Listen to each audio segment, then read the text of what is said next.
What's up, everybody? What is going? Oh, my bad.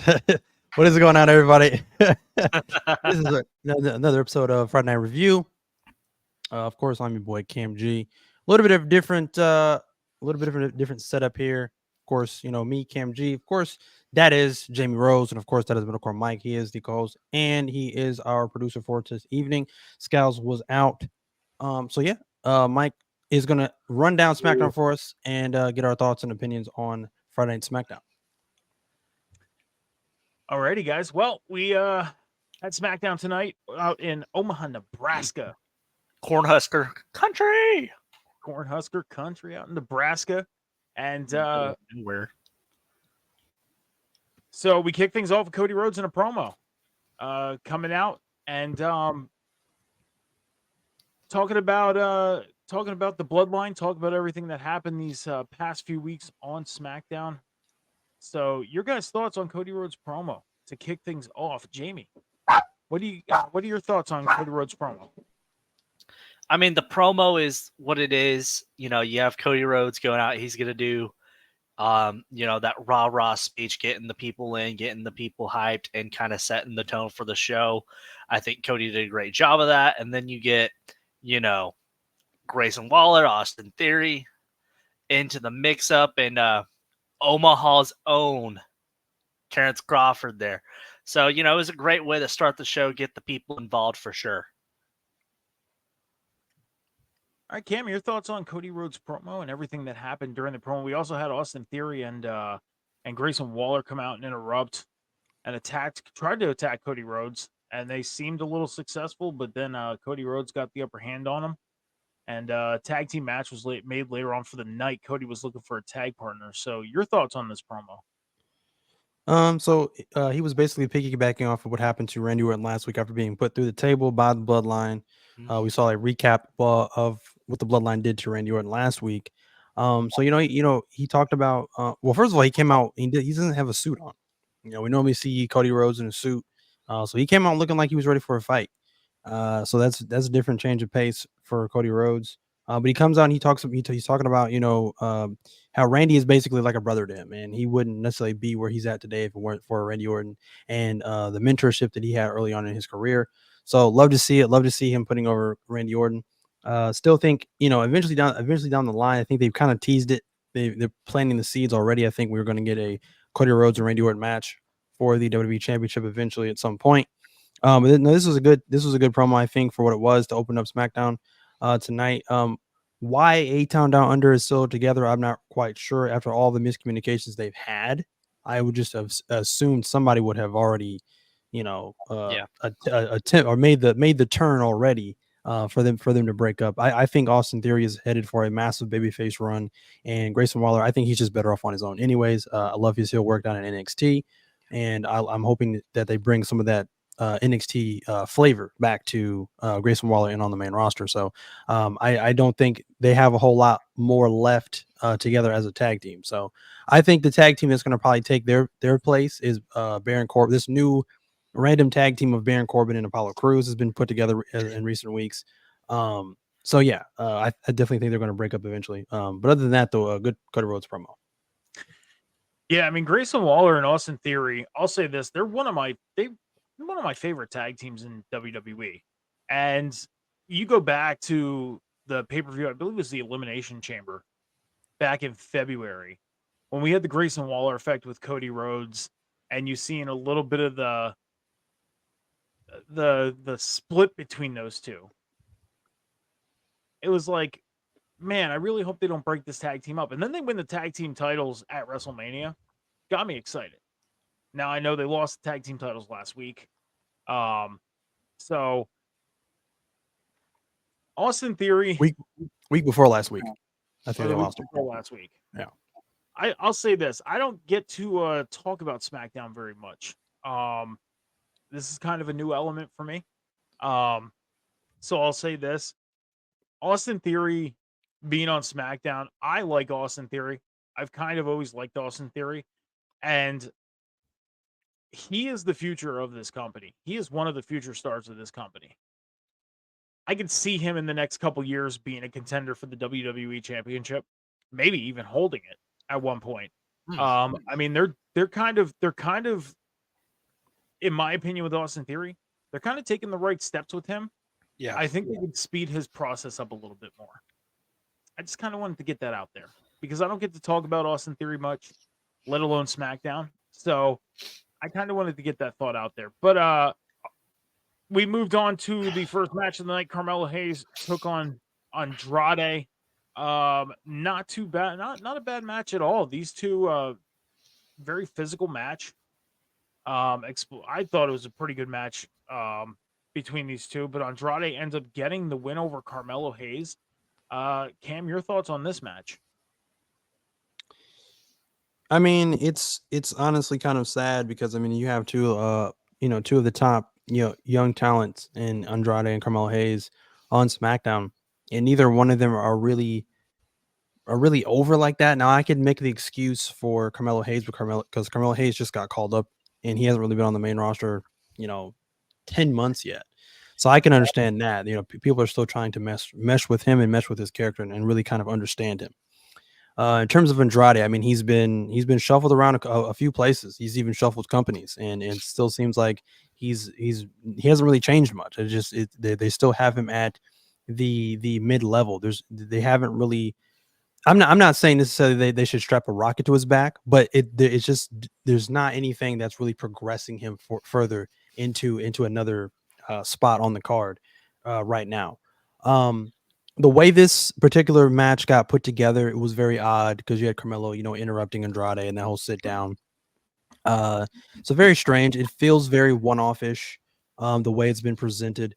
So initially, I think, with these two guys and, you see it with their entrance, they both come out and there's not really much excitement. You don't really see the fans that into it as they're coming out.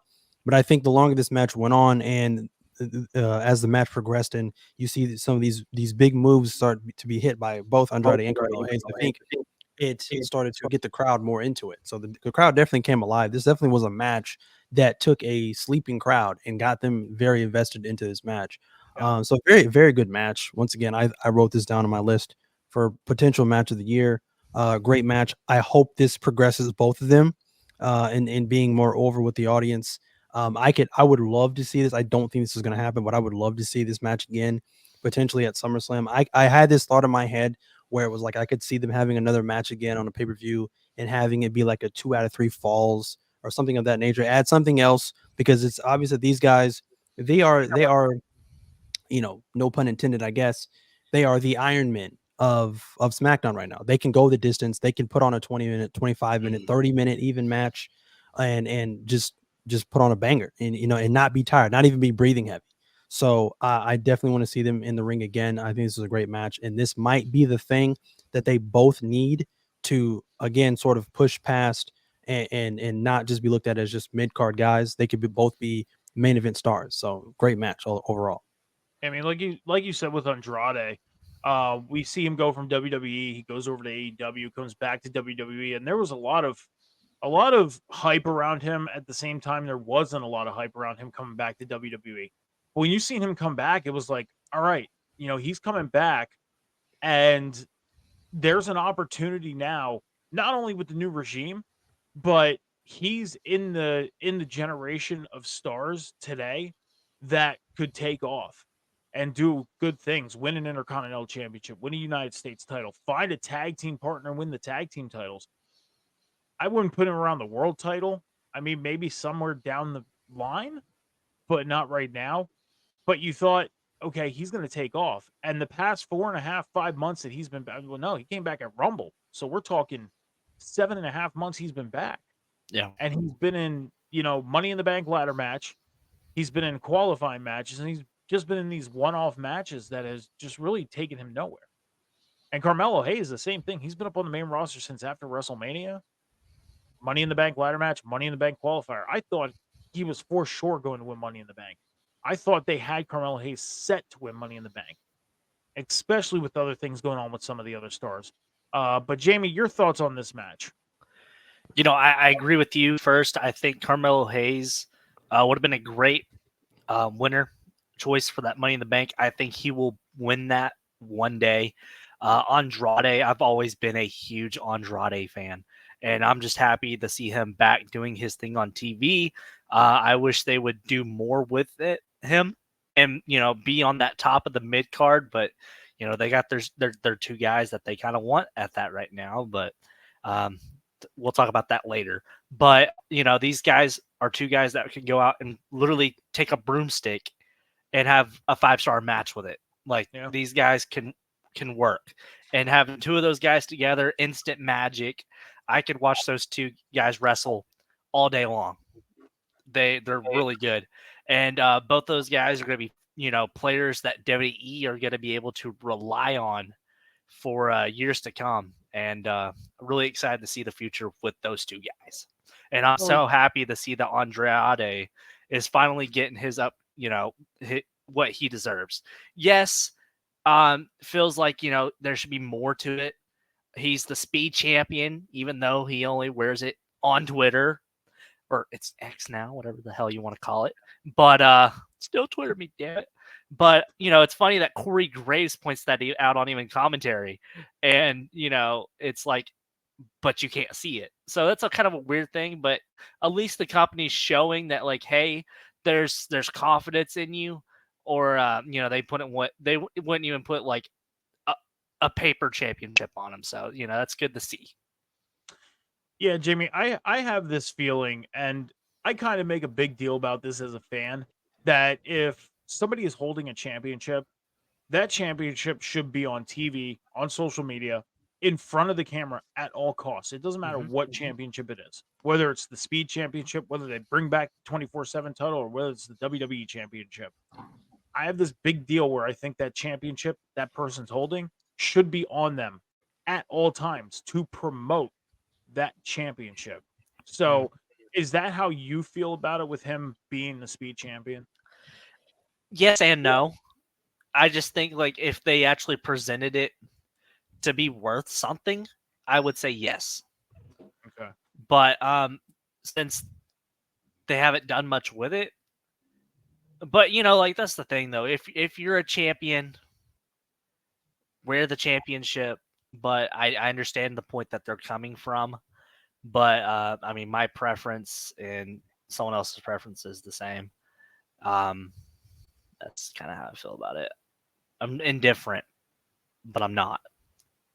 Okay. Like, if they actually took more into making something out of that title, I know it's made for Twitter, by Twitter, but you could promote it and make it a big deal by having it on the shows.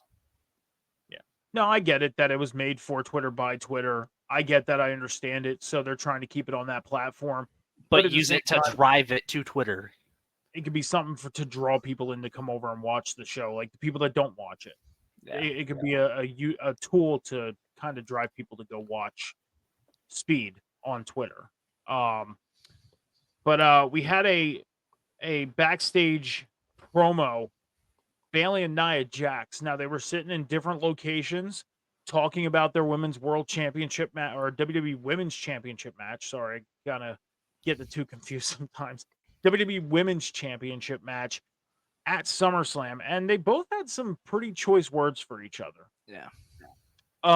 So Cam, we'll start with you on this one. Your thoughts about this promo, and are you excited for Nia Jax and Bayley at SummerSlam? I mean, not really. If I'm being completely honest. But this sit-down interview, I feel like Nia Jax was more convincing. Bayley I don't know what it was. It just felt off. Like, it just felt like Bayley she's being too nice, or she's being too relaxed, going into easily her toughest challenge in Nia Jax. I'm just now starting to really see the progression of, like, Nia Jax as opposed to her first run. So I think she's doing good things. Will I ever really be like a fan of hers, or am I like going to go out and be like, oh my goodness, I'm going to go buy Nia Jax merchandise? Probably not. But I do see the progression in Nia Jax, and it's a good thing. It's a great thing. So the whole, even the part that really bothered me was when, like, Bayley's like, you're the same Nia Jax before, you're reckless and you're clumsy and da da da. Big I was like, I don't think so. I don't think so. I definitely see the progression, and I feel like that sort of insult is kind of like I don't even know. I don't even know if I have the word for it, but it's. I guess it's like dated. You know, like I get if you had said that in the old Nia Jax, that would make more sense. They'd be like, oh, she burned her with that one. Now it's just like it's like that's the best you got right now. Like I don't really like that because you see the progression. A lot of people have been talking about the progression of Nia Jax. She's getting in better shape. She looks decent in the ring now. So I don't know. You know, I can honestly see now I don't know if I necessarily see Nia Jax winning the championship at SummerSlam because then I think that puts the whole Tiffany cashing in to a real big question mark. So I don't know if I see her winning. I think I see Bayley retaining here, but this whole sit down, I think Nia Jax really shined. Like this was a really strong showing from Nia Jax, I think. You know, I agree with you with the whole big, clumsy, and reckless, um, you know, words that came out of Bailey's mouth. Man. It kind of takes me, like, it kind of reminded me of the storyline that Nia Jax had a few years ago with Alexa Bliss. Back around, I think it was like WrestleMania 34 when they had their women's championship match. Um, you know, Alexa Bliss was kind of playing the whole nice friend thing, but behind her back, she was talking crap about her to Mickey James. Mhm. It kind of reminded me about that. But Jamie, your thoughts on this promo? How'd you feel about it? And are you excited for their match at SummerSlam? I'm actually excited about this matchup. I think Nia Jax has been doing the best work of her career right now. I'm really big on the Nia Jax train. Bayley, you know, she's having good matches. All the other stuff in the title reign hasn't really piqued an interest in me that much, and that really sucks for me because I'm a big fan of Bayley. Yeah. But this title reign just hasn't really done it for me. The chase was amazing, but you know, you have Nia Jax. She's doing some really good stuff. The presentation of the promo segment I really loved because I kind of how I think doing as being a content producer and producer on wrestling, like I look at this stuff and it reminds me of 1997 1999 Monday Night Raw, how they had that set up in the back. But I think besides the choice words from Bayley, it was a good segment and it was good for the feud. And I'm actually excited for this one. I think Nia Jax will end up winning the championship, maybe have a defense or two, and then Tiffany's going to show her true colors. So, Yeah, no, you're not wrong there as far as the whole setup. I mean, you go back to like the Rock Austin days. I mean, Seth Rollins and Matt Riddle had a good one. yep, You know, those side to side promos, it's really good setup. they're really good. But yeah, I mean, I'll say this. I don't know if I'm really excited about this match or not. I don't want to take a shot at Bayley's title reign because she's in a storyline, you know, and this storyline for me is kind of 50-50 at the same time. I've never really been a big Nia Jax fan. So ultimately, anything she's really ever involved in, I'm not too big on. So I'm sure once we get around to SummerSlam, I'll know fully whether I'm really into the match or not. We had a backstage banter between Piper Niven, Chelsea Green, Bianca Belair, and Jade Cargill, and this led to a match between Bianca and Chelsea. And pretty quick work for Bianca. Got Chelsea up in the roll up, the 1-2-3, and you got Chelsea screaming no, no, no, throwing her little tantrum from losing. And then the tag team champions came on the screen and started pretty much taunting Jade Cargill and Bianca Belair. So, Jamie, your thoughts on the match and your thoughts on the aftermath of the match? I think it was one of those things. It's just kind of, the match was the match, but the character work within the ladies really does the trick. That's the thing. We talk about it every week or every time I'm on. I know these guys talk about it every week that they're here. Chelsea Green, her character work is everything. She could win, lose, not even be there, and she'll still be over because of how great she's doing the character. And Bianca Belair, what do you expect? She's gonna win the match. But like Piper Niven has also shown some character work in there. She could be funny at times. And then it wasn't much to it, but the ladies put on a good match. The ladies have been the impressive part for a lot of these shows. And they keep showing time and time again and stepping up. So impressive. Character work was on point. Bianca got a win. Bianca, needs to win. But Chelsea Green, win, lose, draw, still over. Agreed. Cam, me and you have talked at pretty good length about the women's tag team championships. We've had many of discussions about the tag team championships and the tag team champions. So your thoughts on this match and your thoughts on the work afterwards, the back and forth between Cargill, Bianca, and the tag champs. I mean, there's not really much to be said about the actual match itself. It was just really a time filler, I think. Or maybe it wasn't. Maybe this is something they're setting up. Maybe we see another triple threat tag team match: Piper Niven and Chelsea Green versus Cargill and Belair, and then of course with Alba Fire and Dawn. I don't know. But the work afterwards. I mean, what can I say? I mean, bravo. I mean, we're seeing the tag team champions on both SmackDown and Raw, so they're obviously highlighting the tag team titles and tag team champions as they should. I do think we see them in some capacity, as I just said at SummerSlam. Other than that, I mean, speaking on Chelsea Green and her work, never really been big on Chelsea Green. But I'm starting to like Money in the Bank to now is I'm starting to like catch on to like why she is so popular. I'm starting to understand it. It just makes sense. But her character definitely is like 100%. Her character work is 100%, I think, amazing right now. But yeah, it's just I think they should do more with her outside of that. I think the whole Piper Niven partnership I think is kind of done. I'm not quite sure what they need to do more with it outside of what they've already done and already been through. So yes, as over as Chelsea Green is, as we just mentioned, I think she's due for a big push on her own. As Piper Niven, I think is probably going to be a heel on her own. But yeah, I do think we see the tag team titles at SummerSlam. Whether or not they're against Belair and Bianca, I'm not sure. Or Bianca Belair and Jade Cargill, I'm not sure, but we'll definitely have to find out. Like I said, that me and you had some lengthy talks about the tag team champions and the championships.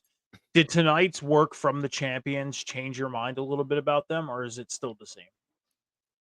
I'm not going to say it fully changed my mind. I think I still feel genuinely the same. But I just thought that it was definitely one of the highlights of SmackDown because again, if they're not really assigned to any one particular brand, it's a good look to have them be on both shows. Mm-hmm. And I also thought about the other team that's going after them as well. The newly formed trio that's on Raw that we talked about on the table spot as well. So yeah, they've got a lot of challengers coming after them. So it's obvious that they're trying to keep those titles in the spotlight. Now, when they are discussing the possibility of defending the titles or giving Cargill and Belair their rematch for the championships, and they're just like, yeah, we'll think about it. It's like, okay, well, tick tock, time's ticking. Let's make this match or don't. And let's get them having a title defense because nothing kills a title reign quicker than when champions are just not defending the championships. So I'm hoping that they defend the titles against whoever. I really don't care who the challengers are, just defend the titles. So real quick, I do want to ask you guys one more question, and then we're going to move on. And this is pertaining to the women's tag team titles. So we got Alba Fire and Isla Dawn are the tag team champions right now. Bianca Belair and Jade Cargill are around them. Piper Niven and Chelsea Green are around them. We got Sonya Deville and her team around them with oh my gosh, Zoe Stark and Shayna Baszler. And then we got We got the other tag team. The other tag team is over on Raw. Who else are they? Chance and Carter Yep. are over there. Would you guys be opposed to seeing like a 6-pack challenge for the women's tag team titles at SummerSlam to kind of highlight those titles even more? No, No. Cam? no, I'm saying like I'm opposed to it. I think it'd be good. Yeah. Would you be opposed to it, Cam, or would you want to see less competitors in there? I mean, I'm not fully against it necessarily. The idea of it, I feel like, sounds more like a WrestleMania thing, Okay. because I feel like that's what WrestleMania typically does. Like they put with their multi-person matches, they typically put in as many tag teams or many singles wrestlers or what have you in said match because it's WrestleMania. They're trying to get their talent on the biggest show of the year. So it feels more like a WrestleMania thing. But I guess I wouldn't be opposed to it. It's still highlighting the tag team division. And again, like as I just said, it's a title defense nonetheless. So Well, it seems like things are definitely heating up in the women's tag team division, which is a good thing. Not a bad thing because, we see down on NXT, the women's division down there is pretty much heated up. Why not get the main roster women division doing it? Why not? And hey, you're highlighting the women's tag team titles. The titles that not too long ago were really forgotten about. They weren't really in the picture per se like they are now. So, speaking of SummerSlam United States Championship, we had a contract signing tonight between Logan Paul and LA Knight. And these two guys, and I said this during this, that I feel like this match should have happened at WrestleMania already. And it really clicked in my head. And I was actually reminded of this to the fact that it's a slow burn storyline, big build, especially for a match like this, because these two guys are stars. You got Logan Paul, who is a social media big star, got his own stuff going on outside of WWE, inside WWE. LA Knight, big star in WWE, So we'll start with you, Cam. Your thoughts on this contract signing, and are you ready and excited for LA Knight and Logan Paul for the US title? not necessarily your typical contract signing. Normally they have like the whole sit down, and it's more formal until things eventually break down, as they always do with contract signings.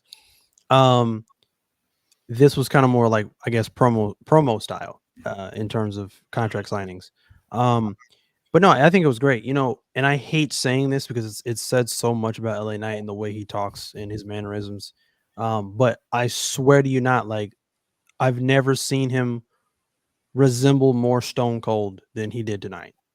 Like, just his mannerisms, the way he was talking, just everything just reminded me of Stone Cold tonight. Yeah. And I'm not saying that as a bad thing. It's a great thing. But it just reminded me of Stone Cold. So I was like, wow, that's actually kind of crazy. And I know in like I said, I don't, a part of me doesn't like saying that because it said so much about LA Knight. Like, oh, he's like Stone Cold and The Rock. But no, I think it was great. I think LA Knight is definitely highlighted in this. Hopefully, like I said, he wins at SummerSlam, because like I said, Logan Paul's time is up. I think with the championship, it served its purpose. It's run its course. He's gone 90% of the time now, and I think it's only going to get worse the longer this title reign continues. Yep. So we need to get that championship off of Logan Paul ASAP. What worries me is the fact that it's in Cleveland, and I don't know, and I know I get it. In Scotland, they had Drew lose the championship or fail to win the championship to Damian Priest, but that was a little bit different. That was a little different because they're continuing that bad blood, all pun intended, that bad blood storyline with him and CM Punk, and that just made sense. With this, it's like, will they really do that? Will they really pull the trigger and have Logan Paul drop the championship in his hometown? I don't know. That's what concerns me a little bit. It should happen because it's the right move. Everyone knows it's the right move. It's definitely LA Knight's time. It's well past his time. So yeah, that's my only fear there. But other than that, I think it was a great promo, and yeah, we'll see what happens. But overall, it served its purpose. Jamey, your thoughts? Yeah, I agree with almost everything that Cam says. The thing that I don't agree with, and I'll just go in a quick point, is I think LA Knight will be winning the United States title. The thing about Logan Paul, yeah, he's that guy. But it is in Cleveland. And also, Logan Paul knows how to do business. And doing business would be putting that strap on LA Knight in Cleveland, and that would be the thing to do. And I think Logan Paul knows that probably more than anybody. Yeah, I mean, Cam, I get what you're saying with LA Knight and the whole Stone Cold mannerisms. It's pretty much after every time he said something, you got the yeah chance opposed to the what chance. I mean, I'm kind of torn. I am, because Logan Paul has made me a fan since coming into WWE. He's done nothing but great work every time he gets into that ring. He of course it is. Well, why wouldn't it be? Cam doesn't like anybody. I don't know where you heard that, but okay.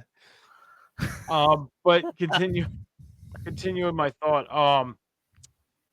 I'm kind of torn because I like the work that Logan Paul is doing in WWE. He's done nothing but great work in WWE every time he gets into the ring. We had that scare after the Roman match on whether he got severely injured or not. Here it turned out he was okay, had to recover for a little bit, came in, won the U.S. title. The thing is he's not really doing too much for that U.S. title now. You don't see as many, social media posts with it.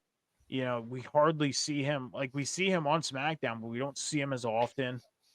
And it would not surprise me if they took this championship off of him in Cleveland in 2 weeks.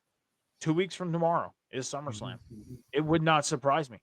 At the same time, it wouldn't surprise me if they kept it on him, because it seems like they put LA Knight in these big match situations. Yeah, I understand his 2 championship matches, or his 1 championship match was against Roman, and it was a tough spot because Roman was the world champion. Were you really going to have Logan Paul beat him when everything was set up for Cody? No. I said something tonight about the U.S. title of, I really don't miss the U.S. title. I kind of wish they would take that championship.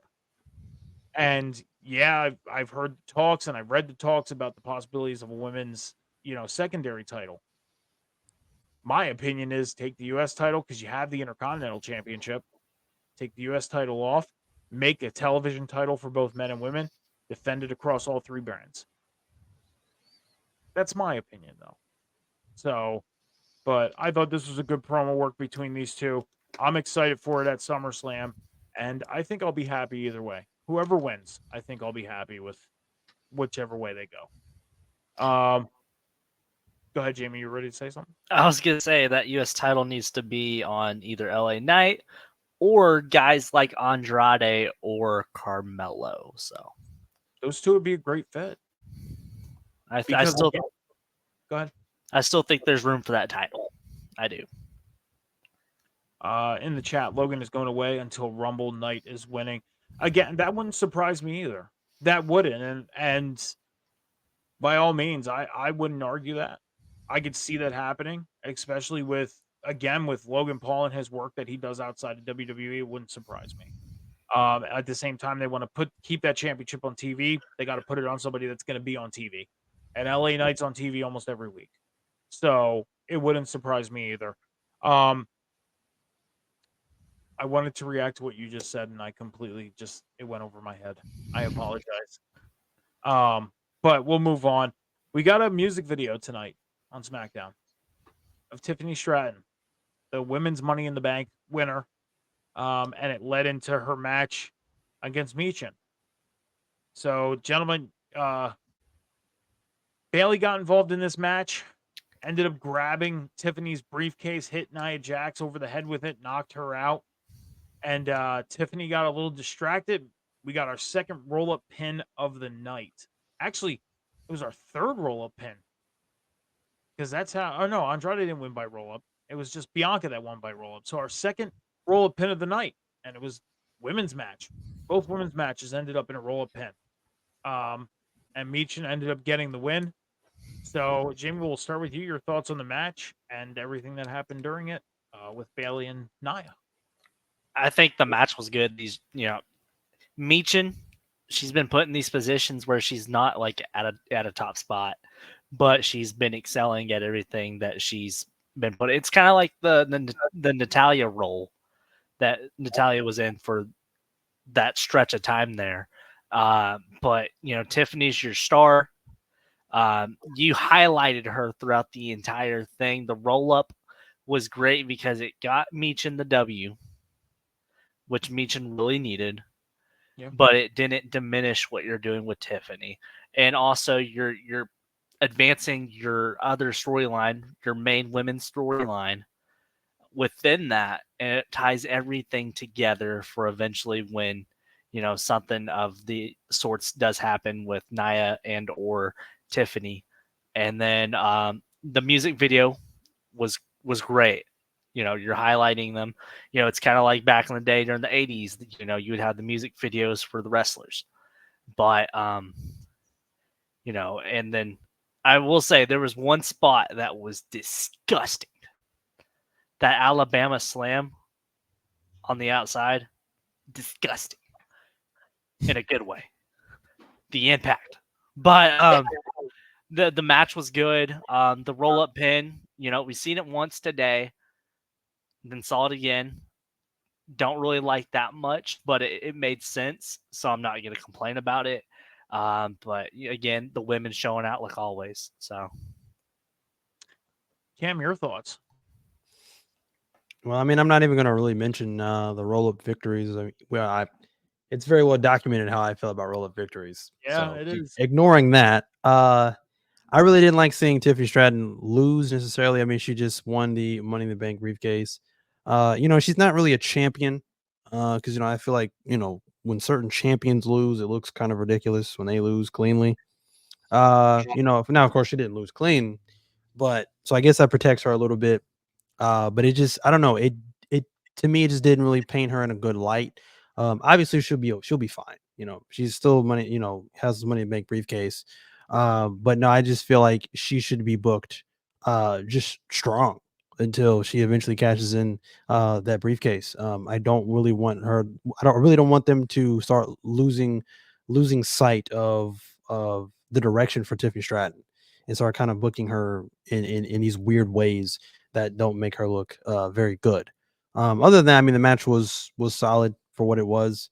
I'm not really sure where Michin's going right now. I mean, she's doing some solid stuff on SmackDown and on NXT here lately.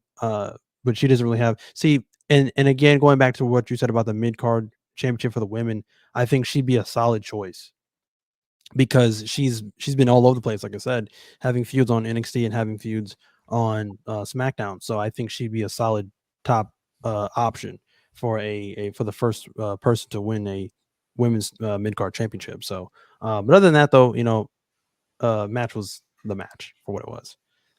Yeah, and I know, like you said, she would be a perfect fit for a mid card championship. The reason why I say television championship is because of the fact is it's an easier title, and I mean title as far as name of the championship, to take across all three brands because it's on television. Like if you have a women's intercontinental championship, name it the Intercontinental Championship or United States Championship or anything else in that matter. I mean, I feel like it would almost be like keeping that championship stagnant on one show. But if you turn it into a women's television championship or an Iron Woman and an Iron Man championship, you can take that across all three brands, have it defended, at least once a week, like 1 week on Raw, next week on NXT, the following week on SmackDown, then keep it like a cycle or mix it up. 1 week on NXT, the following week on NXT again, but then they go to Raw and then SmackDown, then back to Raw, then you know what I mean. What I'm getting to. Like they can have a cycle. Is it realistically gonna happen? We don't know. I'm just spitballing here. You know, but I can agree with that with Michin. I definitely can with her winning it. as far as Tiffany, I mean, her briefcase got destroyed tonight. This is probably a sign that she's going to get a custom briefcase. Oh, yeah. And we've noticed that, custom briefcases tend to have longevity, and that means she'd be holding the briefcase for a long time. Yeah. And like you said, with keeping her strong, yeah, the way she lost tonight, she's still strong. She is. I'm not a very big fan of Tiffany Stratton. I made it very well known, but I respect the work that she does. I will say that. They're not going to have a belt across. They don't even do that with the women's tag. And I'm like I said, Scows, I'm just spitballing something. If they make a women's, mid card, that's all. He's just writing on his burner. It's Mr. Negative. So, but anyways, Tiffany Stratton, I respect the work she does. I'm not a fan of her. We're probably going to get a custom briefcase, and tonight's loss does not weaken her. You go back and think of the Money in the Bank briefcase holders of the past, and there have been some weak ones. I mean, Dolph Ziggler, when he had Money in the Bank, he wasn't winning matches, and then when he cashed in, he won the world title. Baron Corbin wasn't doing too well as a briefcase holder, and he failed to cash in, but still. Austin Theory, yeah, he was losing matches and everything like that. Cashed in. He won the U.S. title. That was that. So getting the shit beat out of him by Brock and Roman. Yeah. So, but Tiffany Stratton tonight, yeah, I agree with Cam. Did not make her look weak. We had a Bloodline vignette backstage. Talked about what they did to Randy. Talked about Cody. Your guys' thoughts on the Bloodline and this vignette? Cam, we'll start with you. I mean, again, I think this is more really on WWE's production quality. Their production quality, I think, gets better and better every single week. The Bloodline, obviously the recap from earlier, and then the vignette here. I'm first of all, I'm loving these backstage promos with the Bloodline. That just that whole just backdrop it's dark. They're all dressed in black. It's just a sick look. They look like they look like the Mob or something like that. It's a dope look. So yeah, no, it's great. I think they're doing some great things. Overall, if I may give my overall thoughts on the Bloodline storyline. I love bits and pieces of it. Here and there, it's great, but it's when they start getting into this groove of when they're doing the same thing every week. Like, we'll get into the main event, but I literally predicted how the main event was going to end. Beat down, put somebody through a table, hold the ones up, fade to black. Like, they've done this for the last 2 weeks, 3 weeks. Like, they keep doing that, and it's like, okay, I'm looking at SmackDown as a vinyl, and that vinyl is scratched, and the record is just skipping, and it's just on repeat. Devil's Advocate, didn't the Shield do that every week? I mean, fair, probably. I don't know. That was 10 years ago. I don't know. To be fair to the Shield, though, in defense of them, is they did it throughout the show. You see them bits and pieces of the show. It was very, I don't want to say the word rare, because they did close out a lot of Raws. They did close out SmackDowns. They did by putting somebody through a table. But it wasn't as often as we think. Their thing was, and they even did this on house shows too, because I had the privilege of seeing the Shield on a house show back in 2013. And they came out literally at the beginning of the house show and they attacked somebody. Then they came out in the middle of the house show and attacked somebody. And then they came out at the end of the main event and attacked Daniel Bryan. And this was the funny thing, is it was Kane. It was Daniel Bryan and Randy Orton against Kane and somebody else. I forget who it was. Or no, it was Daniel Bryan and Kane against Randy Orton and somebody. Anyways, they attacked Daniel Bryan, and Kane was walking up the aisle because it was that Kane and Bryan were still getting like used to each other or whatever as a tag team. And Kane was walking up, and then he looked back, and Orton was there as well. And they looked back, and they ran in, and they attacked the Shield. So it was like, okay, this is how we're gonna end this. That's how they did it. So, but to be fair, yeah, they've done it. We've seen it with the Shield. So, but I agree with you, Cam. As far as the Bloodline, they're doing great vignettes. The stuff that they're doing.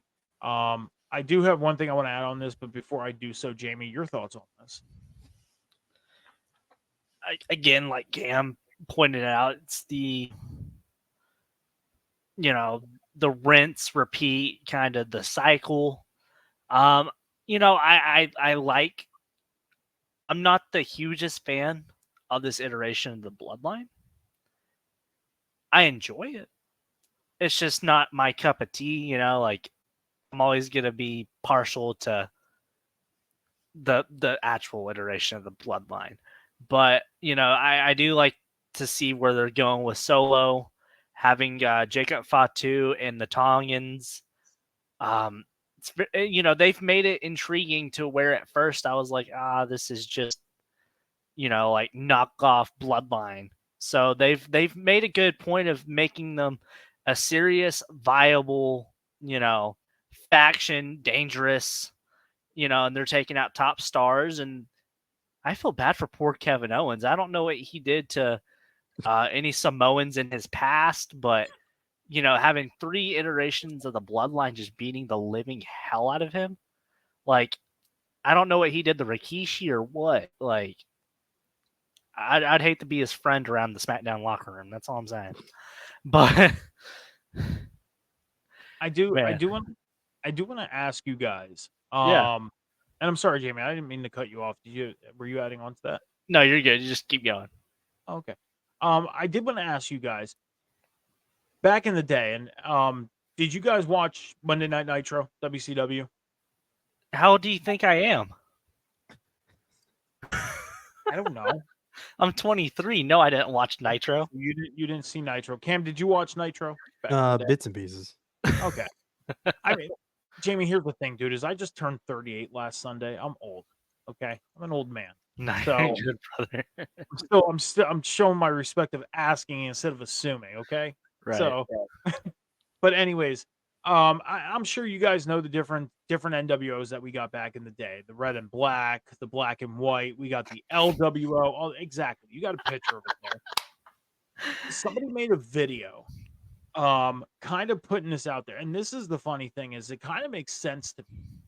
Is back during the WCW days, you had the NWO black and white against the NWO black and red. Sometimes they'd work together, sometimes they'd be against each other. And somebody pointed out that this storyline with the Bloodline is almost similar to the NWO storyline in a small sense. And if you look at the version of the Bloodline when Roman was in charge, they wore black and blue. This version of the Bloodline is black and red. And if you go back and look up some of the storylining from the NWO days in WCW, there's some little bits and pieces taken out and put in there, which is crazy. And it took me a while to notice it. And then when I seen this video, I was like, oh my gosh, now I see it. Kind of turned the light bulb on a little bit. It's kind of cool that it's really cool that they're going back to old storylines and picking pieces. And what I mean by that, Cam, we've talked about this. That I said about like Drew and CM Punk. They're taking bits and pieces from Shawn and Brett from their 97 feud. So they're taking little pieces from past feuds, sticking it in there, but making it their own. So it's kind of cool to see that. Nice little nostalgia feel as well. But speaking of the main event, as Cam mentioned, we had the main event. Cody Rhodes had to find a tag team partner. Now, the Bloodline did threaten that this better be a handicap match tonight. That's what they said. Cody better not have a partner. But we get to the main event, and the first man to come out is Kevin Owens. Surprise, surprise. Cody comes out, and then we get the entrance of A-Town Down. And we get this match. Cody and Kevin Owens end up winning. And then we get the attack from the Bloodline at the end of the show, as Cam mentioned, putting somebody through a table. They put Cody Rhodes through a table. They beat the crap out of Kevin Owens. So your guys' thoughts? Jamey, we'll start with you. And that was SmackDown. Thanks for tagging along. Thanks for. Oh. You have any thoughts on the main event? I don't. During the main event, I was actually getting pulled over by county deputies. So no, I didn't have any thoughts. Do you know why I pulled you over, sir? I was doing a 35 and a 25. No, you're watching SmackDown while you're driving. License and registration, please. Imagine a police officer coming up and saying that to you. Like, no, I'm pulling you over because you're watching SmackDown while you're driving. Then I'd be like, how do you know what I'm watching, buddy? You watching too? I seen it through your window. Oh. That's a pretty observant police officer right there. Yeah. Exactly. Very. Cam, do you have any thoughts on the main event and everything that occurred afterwards? I mean, not really so much on the match, but what I was getting at too earlier with the whole, each week feels the same with the beatdowns. I look at Raw, and months ago, I couldn't stand Raw because Raw just was boring. And now I look at Monday Night Raw and I'm like, man, every Monday it's like I can't wait because you got so much good stuff going on. You got the Judgment Day, you've got the Liv Morgan thing, you've got the White Six, so you've got Braun Breaker, you've got so many pieces and so many storylines on Raw that it's like SmackDown now just feels like what's left. Like, yeah, sure, you got Cody Rhodes and he came off of probably one of the best storyline endings we've seen in a while, in some years, I'm sure. But since then, it's just been kind of one-off matches, one-off storylines. It hasn't really been anything that you can really sink your teeth into. And so again, like I said, for me, watching SmackDown, it's just like, knowing the ending. I really didn't even watch much of this match because it's like I feel like I knew how it was gonna end. Yeah. Turned it, started playing some games, came back a few minutes later, and I came back literally during the beatdown of Cody Rhodes, and I'm like, oh, called it. I knew this was gonna happen. You know what I mean? And I just where I'm getting at with that is, and I get it. If some people want to give me gripes about, oh well, the Shield did it or Evolution did it, they did it week after week, you can't make that argument. I get it, that's fine. But with me, with SmackDown, seeing how as good as Raw is, I want SmackDown to be just as good. I want something a little bit more. I'm a little hungry. I want something a little bit more in the 2 hours of SmackDown to make me really excited to be like, I can't wait for SmackDown. So I'm waiting for something. Jimmy to come back. I get Paul's going to be gone for a while. He just got put through a table. So Jimmy to come back. How do we get Jey Uso? He's on Raw. So how do we get Jey Uso roped back into this storyline? Like I'm wanting to see the pieces kind of play out here. And if it's going to play out the way that we think is going to play out, with them having this whole bloodline and then bloodline OG facing each other in War Games, that's in November. So we still got like another 3.5 months, 4 months before that happens. So I get it. Long-term booking. This is going to be we're in this for the long haul. So we might not see any real development with the other members of the OG bloodline coming to oppose this new bloodline for a while. But if that's the case, we gotta throw in some new people into the storyline or do something to make it really interesting. Otherwise, as I said, right now I feel like SmackDown is like a vinyl and it's scratched and it's just skipping, So that's my whole assessment on that. Throw in new people. They've thrown in like 3 or 4 new people within like the last few months. Not really. I mean, it's still with Randy and KO, and that's it. The Tongans, Jacob. No. I mean, like who they're fighting. Yeah, not within the bloodline. Oh yeah. Wow. Yeah. I'm just ready for when the OG bloodline comes around. Have the honorary Us. Yeah. Well, that would close out SmackDown for July 19th, 2024, out in Omaha, Nebraska. I do want to ask a question building off of what Cam did just say, though. I want to ask you guys this. Because Cam, you mentioned that SmackDown kind of seems like You know, you get all this excitement on Raw. You see all this great stuff on Raw happening, everything. Then you get to Friday night, you get to SmackDown, and it's kind of like you said, you get these one-offs, but yet you still get the Bloodline, but you kind of get the same stuff from the Bloodline almost every week. Now, we do know that WWE is going to be changing some stuff closer towards the end of the year, like where, you know, Raw's moving to Netflix, SmackDown is moving to USA, and NXT is moving to the CW. Could it be the fact that maybe SmackDown's in a rough spot with being on a Friday night on why SmackDown can feel the way it does sometimes? Being on a Friday night? Oh. I mean, I don't think so, because I think, you know, I don't think so. I think for me, before the draft, SmackDown was like really good, Okay. really good. Post draft, it was just like, eh. You know what I mean? It's like it's just it's not so much their time slot or what day they're on. It's just more so what they've got going on in terms of stories, and they have the talent. That's the thing. Yeah. So I need something more to be interested into on SmackDown. That's kind of what I'm getting at.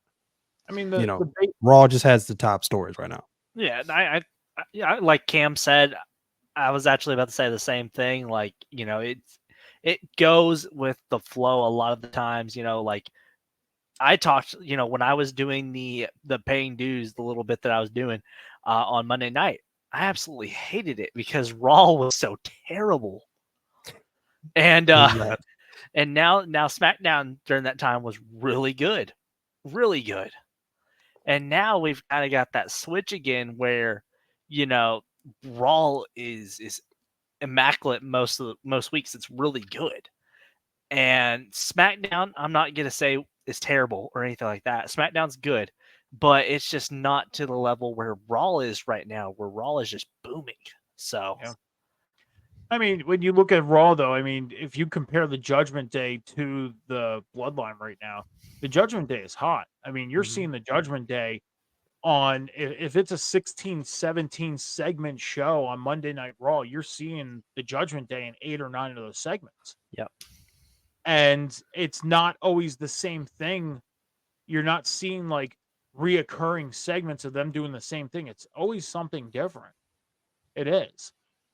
So, and when you look at the things that are the same, it's because they're building off of whatever happened either last week or earlier in that night. So, but yeah, the reason why my basis of that question is because with SmackDown being on a Friday night, it's a weekend night. You know, there's people that are going out doing things. You know, yeah, there's some people sitting at home watching, but you got the people that go out. And I mentioned this in a video that I responded to a few weeks ago. In regards to AEW, it is summertime. People are on vacations.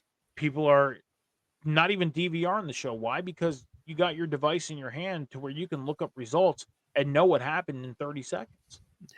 So, you know, to DVR a show, to go home and watch it on a Sunday or a Monday when you come back from vacation is kind of irrelevant because there's so many wrestling fans out there nowadays to where you could be walking by somebody that's a wrestling fan. They could be talking about SmackDown. Bam, you know what's happening, you know, but, again, like I said, that does it for SmackDown from Omaha, Nebraska.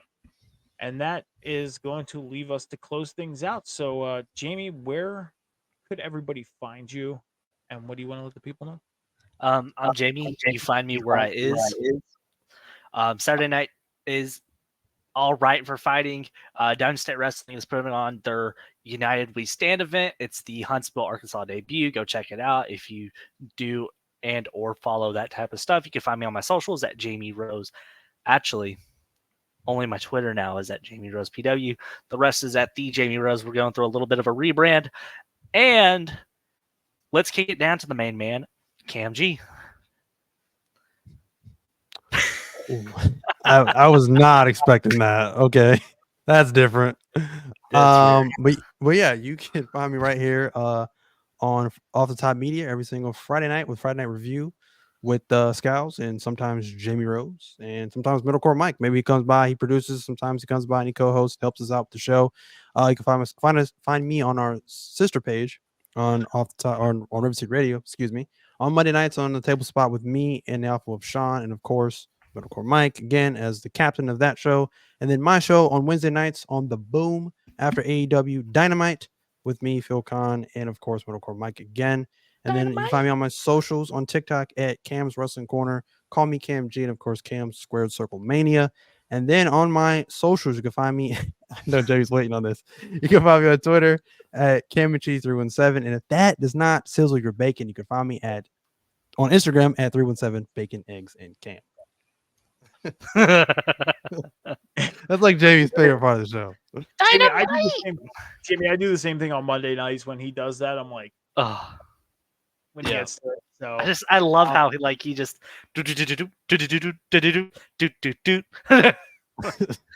love it.